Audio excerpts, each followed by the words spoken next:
Coming up on Bear News, this year's local fall election will result in a new mayor. We have the full story coming up. As well as election prospects, Greeley residents will also vote on ballot measures. We'll talk about those measures coming up. We've got all that and more on this week's episode of Bear News. Don't go anywhere.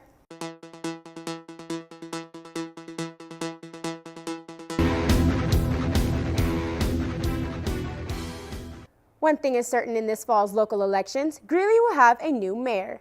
Current Greeley Mayor Tom Norton is term limited, so he can't run for another term. But two other candidates want his job. Current City Council member and Mayor Pro Tem John Gates is one of them.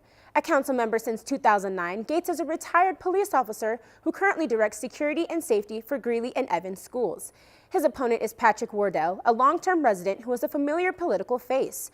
Wardell ran against current Mayor Tom Norton in 2013 and also ran for the City Council twice. He didn't win any of those elections. Voters will also choose City Council members for the Ward 2, 3, and at-large states. In Ward 2, voters will choose between Greeley Chamber of Commerce President Brett Payton and longtime Colorado Department of Transportation worker LaVonna Longwell. In Ward 3, voters have 3 candidates to choose from. Good Samaritan Society Resource Development Director Michael Fitzsimmons faces Greeley businessman Roger Cavaney and retired military and Defense Department official Bill Vetsy. At-large race pits current Greeley Planning Commission member Eddie Merrick against former Citizen Transportation Advisory Board member Thomas Marlowe and Greeley Urban Renewal Authority Board member Stacy Suniga. In addition to mayoral and council races, Greeley voters will help decide the fate of 6 city ballot measures, plus a couple for Weld County. Greeley ballot measures 2K decides whether the city gets to keep $1 million in excess sales tax revenue. Greeley voters approved a sales tax increase dedicated to road repair in 2015. Because of the improved economy, the tax generated more revenue than expected, triggering the Tabor initiative requiring that the extra money either be returned to taxpayers or the city had to ask voters if it could keep it. Ballot Measures 2L asks voters to allow the city the authority to offer broadband service. The measure would allow the city to opt out of a state law that allows Colorado cities to provide such service only if voters approve. The other ballot measures largely clean up language in the current city charter.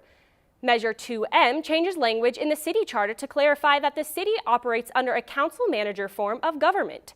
Measure 2N changes the charter to require only the presiding municipal court judge to live within the city limits. Currently, all judges must live in the city. The measure also specifies a 4-year term of office and terms of removal for the presiding judge. Measure 2O would move the authority for revocable permits to encroach on public rights of way from the council to city staff. The final Greeley measure is 2P, which reduces planning commission terms from 5 years to 3 years. That would bring it in line with other city boards and commissions. 2 Weld County ballot questions would make a major change in the county's home rule chapter. Question 1A asks voters whether language authorizing the Weld County Council should be repealed, ending the council's existence. The council's purpose is to provide a watchdog role over county offices, including the county commission. Critics charge that the council is hopelessly divided and doesn't perform its function.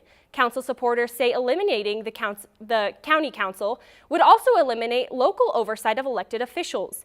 A companion measure would change the county charter to require county officers to follow state ethics rules and guidelines as outlined in the Colorado Constitution.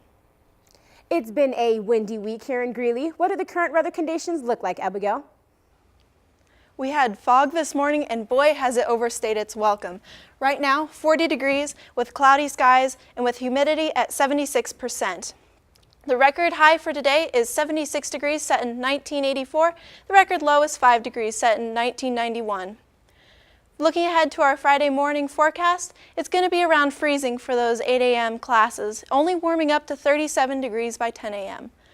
Now that we're in November, we can look back to October and look at the weather records. For this year, our maximum temperature was 68 degrees, our minimum temperature was 35 degrees, and we saw 1.64 inches of precipitation. This is mostly probably because of that early season snowstorm we saw in the first week of October.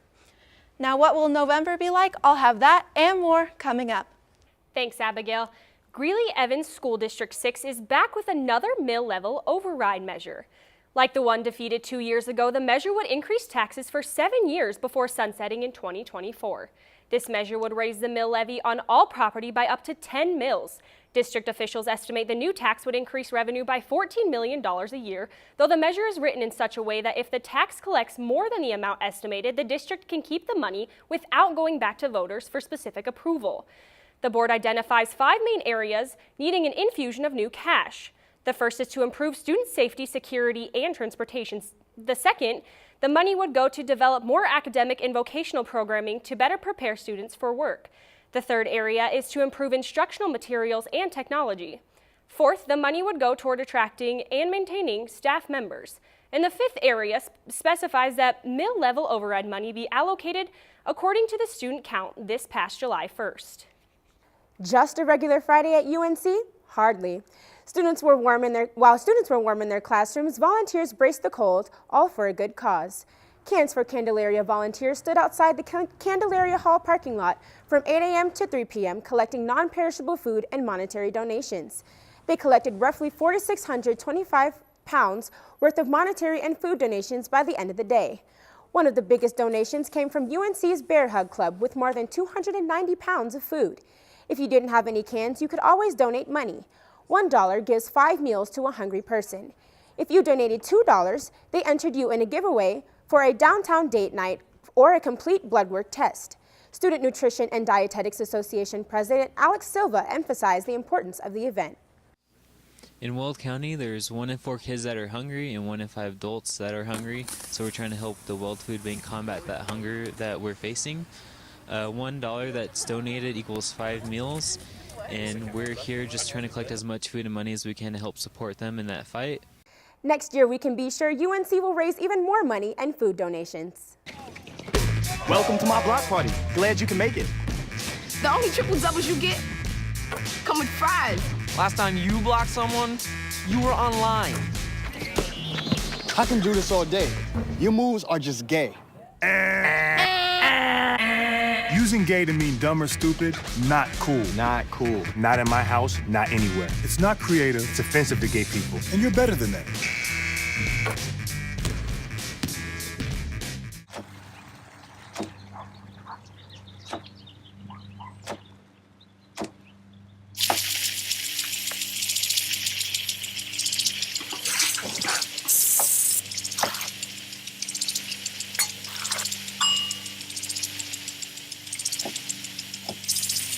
Clean kitchen surfaces, utensils, and hands with soapy water. 1 in 6 Americans will get sick from food poisoning this year. Keep your family safer. Check your steps at foodsafety.gov.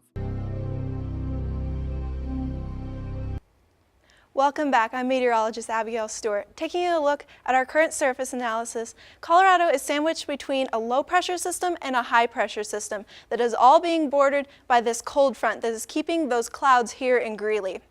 You can even see that the cloud bank that we've been seeing here in Greeley today extends for most of northeastern Colorado, even into Kansas, all following this cold front that we saw earlier. Now, this system isn't bringing us any rain, but it is bringing us some very ominous skies. Taking a look at our forecast temperatures, we see right now sitting around 40 degrees, but as we move through the night, it's going to be around 35 degrees for our low temperature, and then finally getting up to around 60 degrees for tomorrow. Taking a look at our 8 a.m. forecast, it's going to be around 32 degrees. At noon, it's going to be around 47, and by 5 p.m., we're going to see temperatures around 58 degrees and sunny skies. Now, I've had a lot of people ask me, so what does a typical Greeley November look like? Well, our average temperature is usually 38.3 degrees. Our average yearly max temperature is 72 degrees, and our average yearly min temperature is 6 degrees. We also have an average snowfall of 6.4 inches. So long story short, it's going to be a lot colder, and we might actually see some snow. Looking at our 5-day forecast, tomorrow we're going to see temperatures around 60 degrees with partly cloudy skies. Saturday, going to be nice, 71 degrees with partly cloudy skies.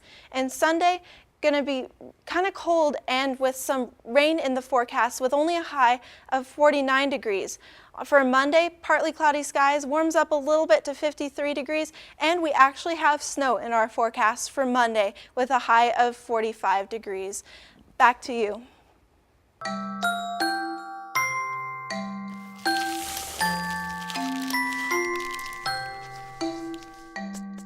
Kids will spend 8 minutes decorating their little brother.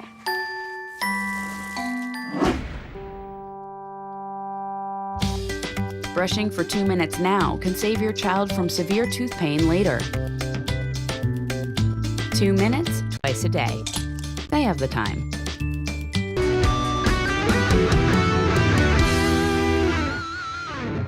New York is shaken once again after another attack attributed to terrorism.